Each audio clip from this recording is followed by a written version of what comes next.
দেখুন, রাহু আমাদের জীবনের সমস্ত কিছুকে তার মায়াজালে কিন্তু নষ্ট করে দেয়। লোভের মধ্যে দিয়ে নিয়ে যেতে থাকে এবং নানা রকম কুসঙ্গে যে কোনো মানুষকে নিয়ে যেতে পারে এই রাহু। নেশার মধ্যে নিয়ে চলে যায়। ধরুন আপনার সন্তান রয়েছে, তাকে কুপথে নিয়ে চলে যাবে। আপনার অর্থনাশ করিয়ে দেবে বারবার।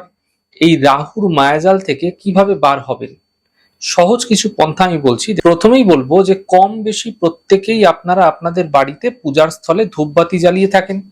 তো এই ধূপবাতি যখন নিভে যায় না, তারপরে যে ছাইটি পাওয়া যায় সেই ছাইটি রাহুকে নির্দেশ করে।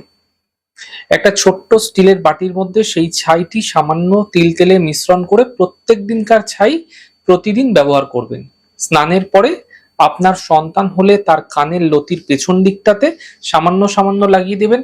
আপনি নিজে হলে নাভির চারিপাশে লাগাতে পারেন। এবং যারা কর্মক্ষেত্রে জীবনে উন্নতি চাইছে, তারা তাদের গলার কোণটিতে এই ছাইটা লাগান।